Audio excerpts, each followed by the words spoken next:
Le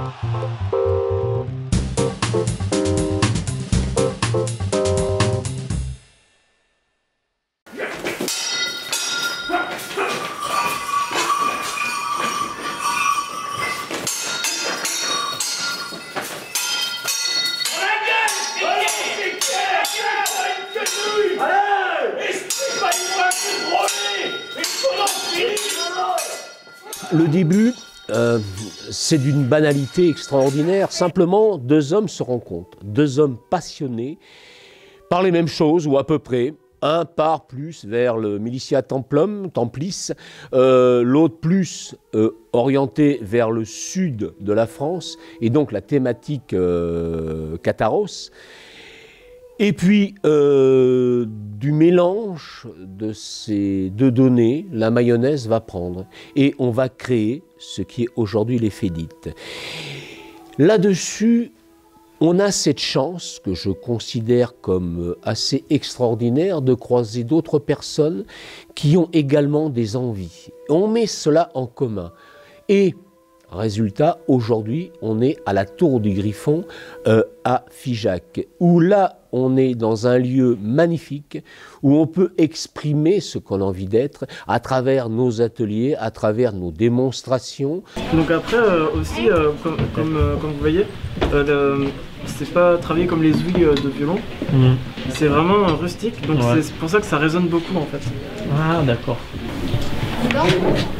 En sachant quand même que là vous avez la corde, vous allez chercher à la ici. Donc vous avez ça. C'est un peu plus d'une main. Donc je suis dans l'association depuis sa création, depuis 2003. J'incarne dans cette association le rôle d'un seigneur. Je suis un seigneur fidèle vassal du roi d'Aragon. Et j'ai ma seigneurie du côté de Perpignan, dans le Roussillon.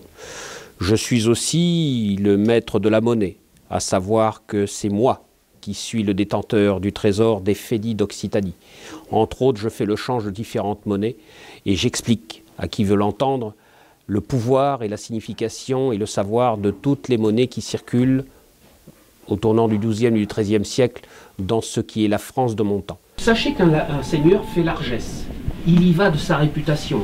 Quand des troubadours venant de Toulouse viennent jusqu'à Montchâtel, j'entends à moi ce qui se parle en moi de bien.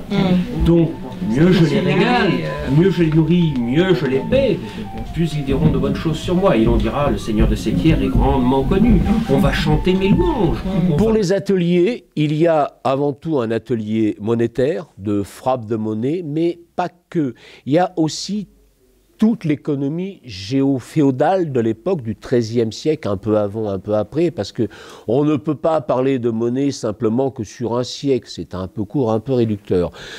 Il y a la pesée des monnaies, le poids, les échanges monétaires, les routes commerciales bien entendu, et puis bien sûr aussi un peu de calligraphie.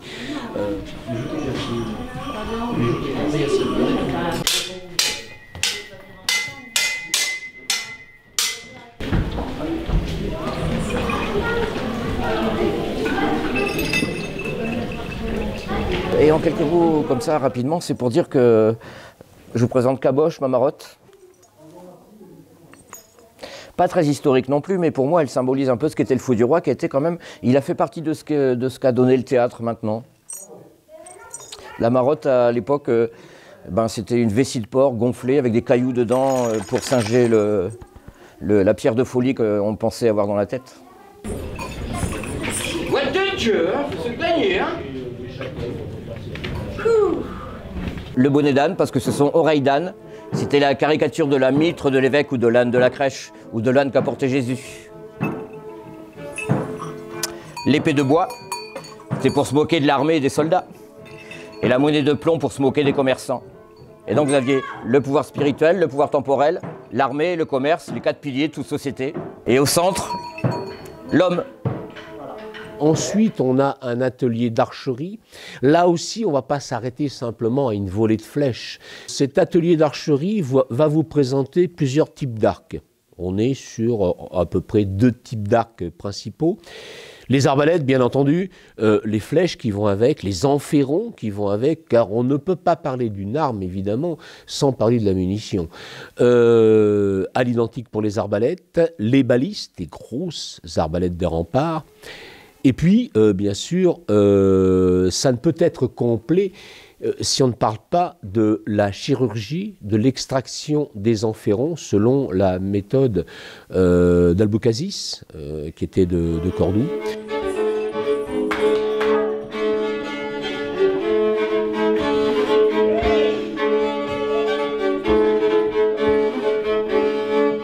Alors moi, lorsque j'ai intégré la troupe il y a 4-5 ans, j'ai décidé d'être ce qu'on pourrait appeler l'agent perturbateur.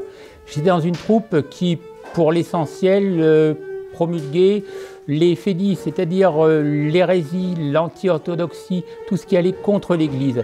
Et je trouvais effectivement qu'il manquait un peu ce poil à gratter. Ce poil à gratter, vous l'avez devant vous. C'est l'inquisiteur, c'est l'orthodoxie, c'est le moine du XIIIe siècle, celui qui a toujours raison, qui pense qu'il a toujours raison et qui dit c'est vrai non parce que je le crois mais parce que je le sais.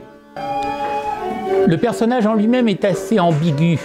D'un côté, il est véritablement l'orthodoxie. La vie est mal, rire c'est mal, boire c'est mal, aimer c'est mal. Et d'un autre côté, il aime la vie, mon personnage. C'est un personnage qui aime les filles, c'est un personnage qui aime boire, c'est un personnage qui est à la limite de la débauche, c'est un personnage qui est ambigu en toute chose. Et c'est ce qui me plaît dans la profondeur de ce personnage. C'est qu'on ne sait jamais effectivement lorsqu'il va pousser la porte, s'il va rire ou pleurer, s'il va être sobre ou ivre, s'il va réciter des cantiques ou s'il va commencer à proférer des insanités.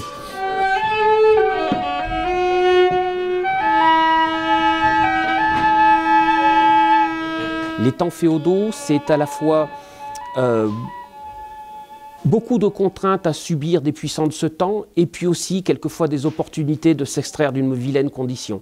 C'est un temps qui m'intéresse parce que les hommes, notamment les seigneurs, qui étaient en ce temps, étaient des hommes extrêmement, je vais être trivial l'espace d'un instant, découillus de leur temps. Et quand on entend les noms qu'ils avaient, comme des Taillefer, des Tranchefer, des Geoffrey Tête Noire, des Guifrey le Velu, ça vous donne quand même une idée de ce qu'étaient ces hommes et de ce qu'ils représentaient pour ceux qui ont mené leur nom jusqu'à nos jours. C'était des grands, c'était des seigneurs. Quand on parle du comte de Foix, du comte Roux, eh bien j'aime autant vous dire que quand il paraissait sur le champ de bataille, on n'avait qu'une envie, c'était d'être de son côté, pas en face de lui. Ce qui compte pour nous, c'est de présenter une thématique, de donner du plaisir aux gens. Et quand nous, on prend du plaisir, bien entendu, les gens, ça se ressent, les gens en prennent également. Et c'est ça, pour nous, l'intérêt de notre existence.